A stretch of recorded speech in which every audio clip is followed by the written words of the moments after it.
Today I'll be discussing the latest development on my upcoming chill survival game, On My Own New Frontier. Plus, I'll be sharing details on new features we added, such as the revamped energy system, new status effects, hunting, structure building, and more. My name's Kyle Weik. I'm the creator of On My Own in this new game, On My Own New Frontier. Let's get into it. In my last update, I talked about bringing on an additional developer to help me tackle some of the game's more ambitious features and move the project along faster. This plan finally came to life last fall when I put out an official post for the contract position. I received over 700 applications from qualified game devs from around the world, and I just wanted to say thank you to everyone that reached out and applied for the position. I really appreciate it. After about a week of reviewing applications and interviewing candidates, I decided to bring on Anthony from Blast Programming to help out with On My Own New Frontier. One of the goals for the upcoming dev cycle was to create a library of reusable game components that would all work together in a cohesive system. That way, when the dev cycle was done, I could continue building the game with this component library. We set off to work in August with our first goal of tackling the game's energy system. Once we got that system in place, the day-to-day gameplay started to make more sense. Chop down a tree, set a trap, forage for food, these actions all cost energy points. Players will need to be strategic with their actions each day, committing their energy to things that will help their long-term survival. When your points are gone for the day, the sun will start to set, cueing the twilight phase. This phase will give you some time to wrap things up that you're doing and get back to a shelter. Do you still need to get something done before you call it a day? You can now take actions during this phase, but you'll have to be careful. These additional actions will carry over to the next day in the form of an energy tax. This energy system is all a work in progress at the moment and subject to changes over the course of development. But getting these systems in place was a huge step forward. We could then start thinking about moving beyond in-game days and into the changing seasons. Each season in On My Own New Frontier will bring new challenges for the player. For example, summer will have an abundance of plants, animals, and other resources to discover, while winter will be cold and have limited resources. By approaching development in a more strategic way than we did the original On My Own, this has allowed us to build out tools that will scale. Check out this seasonal script attached to each object in the game. With it, I can adjust how objects should behave in a given season, all from just inside the Unity editor. This philosophy of componentizing everything is really what's setting New Frontier apart from the original On My Own. Creating a new item or animal is now more a matter of adding a script, testing it out, and adjusting these pre-built components. An improvement that players of the original On My Own will appreciate in New Frontier is plant regeneration. Now, when you cut trees down, they will begin to regrow over time. With resource regeneration, you will be able to enjoy playing your save file for long periods of time. Another new seasonal feature we added to New Frontier is weather. Now, players will have to account for days when rain or snow will have an impact on their character's status. To help with that, we're bringing back wearable items to New Frontier. Equipping your character with the appropriate gear will help alleviate the negative status caused by the weather. You'll want to make sure you stash some of these wearables in your kit when going on long journeys exploring. As a bonus, you can use these wearables to style your character. What kind of new wearable items would you like to see in On My Own New Frontier? Let me know down in the comments below. Quick side note, in this latest build we have reworked how animations and wearables are implemented.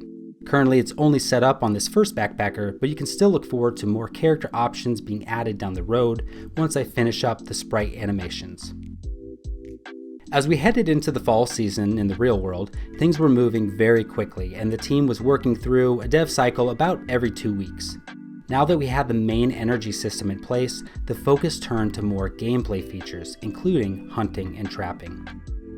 Just like the first game, players will be able to set traps for animals and eventually even hunt with a bow. You'll be able to keep track of your surroundings using the in-game location UI or the new map interface that now appears when you open up the menu. Once you catch some animals, you'll be able to cook the raw meat over an open fire for some calories. That's one way of doing things, but today I'd like to share a new way of cooking, with the mess kit.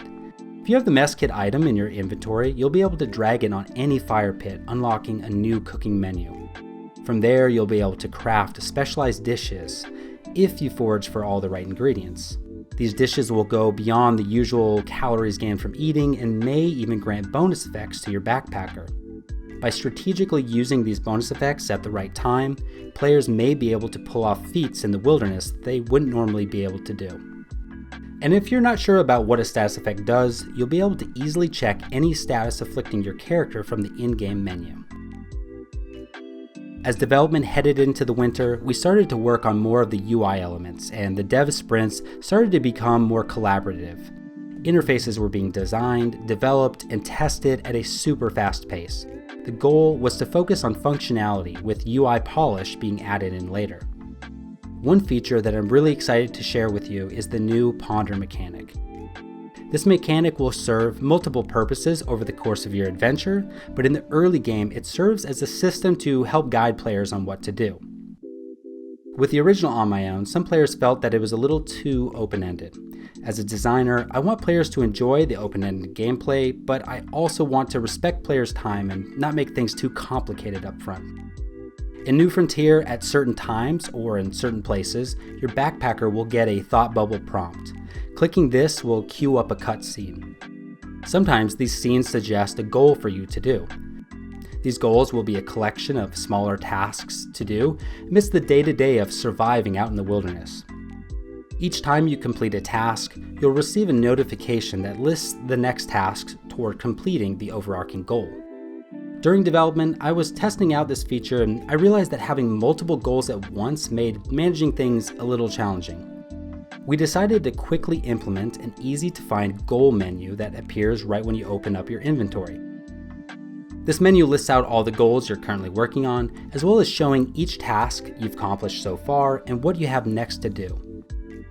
As a designer, I want to find the right balance with this feature. Be helpful just enough to keep things moving, while also not spoiling some of the discovery gameplay. There will be additional Ponder scenarios in the future where this feature is expanded on.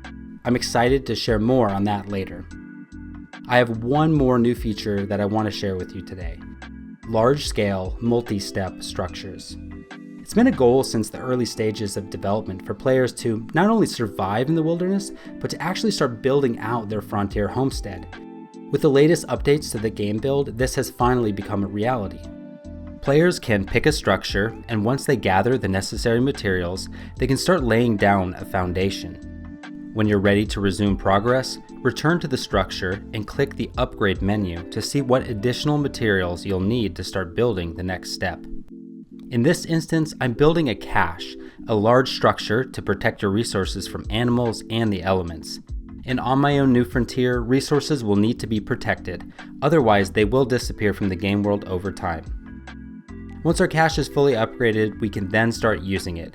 I could walk over and click on it, it'll open up an additional inventory menu, and I can stash any items I don't need at the moment. Pretty cool. In the final weeks of the development cycle, Anthony and I pivoted from feature creation to testing and bug fixing all the new game components that had been added over the past couple months. I wanted to make sure that key systems were tested in a variety of in-game scenarios. Finally, by early December, we were starting to wrap things up. It had been a great success, and we completed more features than I had originally planned. A huge shout out to Anthony from Blast Programming for all his help on my own New Frontier. Since the end of the development cycle, I've been pressing on, refining the features that we built, adding new art assets and animations, and continuing to build out the game world. Some of the features we built during the development cycle weren't quite ready to share on today's devlog, but please look forward to more in a future update. Before I wrap up, let's talk a little bit about the development roadmap for New Frontier. We are still in the midst of building the game, so there is no planned release date at this time. Our primary focus right now is on getting the game feature complete for PC. While we covered a ton of ground these past couple months of development, there are still a couple planned gameplay features that we didn't quite get to. There is a slow, steady path to getting the game finished by myself, but I'd love to work again with a contractor like Anthony to help move the game along faster.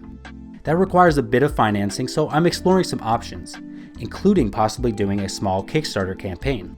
We did a campaign for the original On My Own many years ago, so it's definitely an option I'm familiar with. What do you think? Would you back a Kickstarter to get your copy of New Frontier? How about getting access to a private beta version of the game? Let me know down in the comments below. Well, that about does it for this devlog. If you enjoyed this video, be sure to give it a like and subscribe for future updates to New Frontier. Anyways, thanks again so much for watching, guys, and until next time, take care.